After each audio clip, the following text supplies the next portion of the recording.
Mga kababayan, bilang tao, karapatan ni unang ginang Lisa Marcos na makaramdam ng sama ng loob at galit.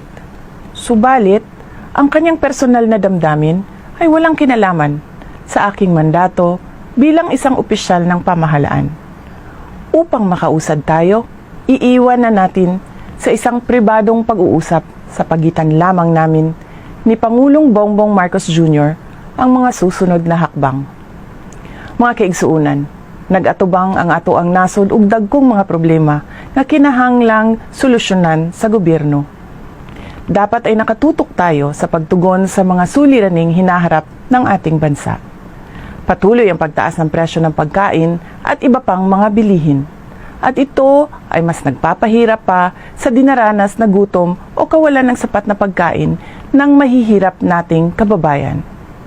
Nagbabadya rin ang kakulangan ng supply ng tubig at kuryente, habang talamak na naman ang ipinagbabawal na droga. Samantala, hindi pa rin natatapos ang banta ng kriminalidad, terorismo at insurhensiya sa ating bansa. Kini ang mga butang na angay natong hatagan ug pagtagad. Unahin natin ang Pilipinas. Syukran.